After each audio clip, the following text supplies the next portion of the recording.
Okay, may good news tayo, Idol. Good news! Oo, alam ko gusto mo ang good news. Siyempre, sino ba naman ang ayaw dito sa Wanda sa Radyo araw-araw? Meron talaga yan.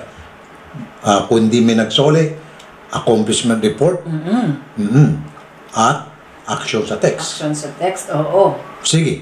And this time, ang magre-report sa atin, kasi dun sa ating sulian ng bayan, dun sa Action Center, sa Kensa Plaza Building, isinole yung malaking halaga.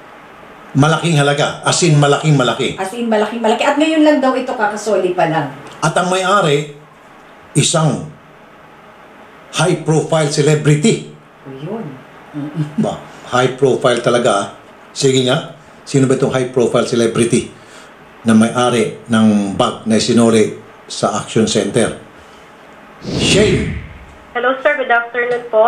Sige, ano yung isinuli dyan? Sino nagsoli at sino may-ari? Sir, nagsoli po ay tatlong MMDA traffic enforcers po na sila Arvin Camarines. Sa dandan, Arvin Camarines, Juan Nolasco, saka Jonathan Tungol.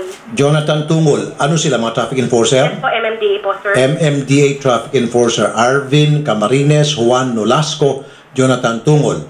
Yes. Ano yung isinuli nila? Isang belt bag po sir. Belt bag. Anong laman? May laman pong cash sir. Magkano? 63,740. Pakiulit? 63,740. 63,740. Saan nila napulot? Sir, naiwan daw po ni Dieter doon sa satellite office nila. Inantay nilang mabalikan. Until now, hindi pa rin. Naiwan ni? Dieter, yung may-ari po na si Dieter, Dieter Pascual, sir, or Dieter Ocampo po. Ano yun? Dieter Ocampo o Dieter Pascual? Ang screen name niya kasi yung sa ay Dieter Ocampo. Pero siguro baka yung totoong pangalan niya ay Dieter Pascual. Okay, Dieter Ocampo or Dieter Pascual. Siya yung may-ari. Yes po, sir. May picture din po kasi niya. Okay.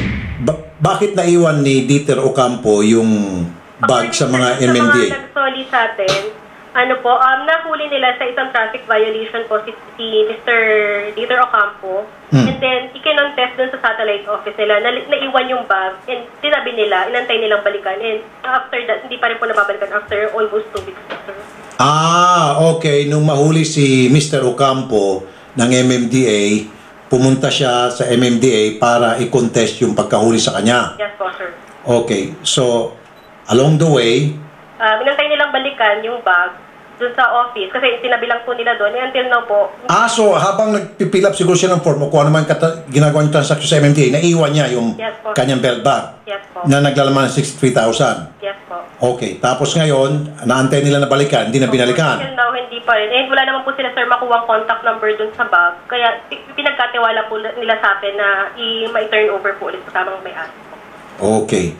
Maliwanag. 63,740. Sinauli po ni MMDA Traffic Enforcers Arvin Camarines, Juan Nolasco, Jonathan Tunggol. Paano itong gagawin natin sa medalya? Paghati-hatiin natin. O tig-isa sila. Tig-isa sila. Mukhang tig-isa ang magiging. Hindi, kasi malaking pera yan. Oo. Pero sino pumunta? Sa tatlo rin mismo silang pumunta? Sir, tatlo po dito nag-surrender. Kaalis lang po nila. Mga siguro 10 minutes ago. So. Okay. Honesty, Idol, kasi kung tutuusin, hindi ba? Malaking pera yan. Malaking pera ang 63,000, di biro. Very honest nga talaga itong tatlong traffic enforcer. At alam naman natin magkano lang po ang sweldo ng mga traffic enforcer. Diba? Pero sa kabila niyan, sila ho ay hindi nagpadala sa tukso. Kahit na sa hirap ng buhay ngayon at ang laking pera sana yung paghati-hatian na nila. Tagbe 20,000. Oo. Diba? Marami na mabibili niyan. Pero tinabla nila dahil sila ay mga tapat na traffic enforcer. Tapat na mga empleyado ng ating gobyerno. Napakabuti mga traffic enforcer to si Arvin Camarines, Juan Nolasco at Jonathan Tunggol. Tunggol, palakpakan mo rin. Ako, baka mamaya ma-promote pa sila, Idol, sa ginawa nila ito. Sige, salamat, Shane. Thank you, Shane. Salamat po.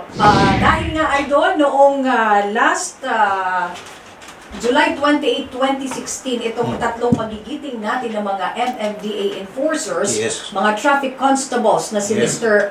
Juan O. Nolasco, yung kanilang supervisor. Sino po si Mr. Nolasco? Ayan, si Mr. Nolasco. Yung katabi ni Idol. Okay. And then si Mr. Arvin E. Camarines. Okay. Ayan. At saka si Mr. Jonathan Tungol. Ayan. Sila ang magigiting ng mga MMDA traffic constables. At Meron silang sinolid dito. Sinolid nila. Yun, may bisita tayo. Yung belt bag na ito na ang laman ay 63,740 pesos. Merong 25 Singaporean money at saka mga credit cards na pag-aari po ng isang celebrity na si Mr. Dieter Ocampo. Ayan, hinihintay ko nila nasa likod. Sila Odette, sila Carol, si Klein, kanina pa kinikilig. Ayun! Eto na. Ang dami kinikilig ka, kaya pala celebrity tumawag to. yung- Si Yan, Mr. pabigan Dieter mo natin. Ocampo. Bigay mo kay Mr. Ocampo. Check na lang. Okay. Paki-check lamang ho yung pera para masiguro na kumpleto po yan. Dahil kung hindi, si Klein mag-abono. Sige po, yung manager niya, paki-check lang. Unang-una, nais kong magpasalamat at magandang hapon sa lahat ng inyong tagapakinig dito sa inyong program sa radyo. Isa ako sa mga subid yung taga-subaybay. Thank you. At sa katunayan, kaya ako nalaman ng ganitong sitwasyon na tumawag ang isa sa aking mga malapit na kaibigan, si Darius Season, at ipinalam niya sa akin na sa lukuyan ng nakarating yung aking bag na ako sa inyong tanggapan. Kaya nais ko magpasalamat unang-una dun sa ating mga magigiting at talagang responsable na ating mga kasamahan sa MMDA, si Tungol, si Pangalinas at si Rolasco. Siyempre, itong tatlong magigiting, sabi nga ni Mr. Ocampo ng mga taga-MMDA, meron pong regalo sa inyong ATC Healthcare Corporation. May gawa ng robust at ang pinaka-astig sa lahat, robust extreme. Pakilabas tig-isa. Pakilabas naman yung 1,000 pesos para makita po ng ATC. Nanonood po sa atin ngayon yung ATC Healthcare Corporation. Kilabas po, makita on cam. Yan po, regalo sa inyo ng ATC Healthcare Corporation. May gawa ng robust at ang pinaka-astig sa lahat, robust extreme. At tig-isang bag At ito pa, Idol, 1,500 pesos na worth ng ATC products na may kasamang robust, robust extreme, liver marine, ATC ginkgo biloba, ATC garlic oil, ATC multivitamins, ATC fish oil, at saka ATC coenzyme Q10. At may dagdag pa. May kasama pang Polynol. Meron t-shirt from Polynol. Pag gusto niyo masibak yung bad cholesterol niyo, Polynol ang inyong bilhin.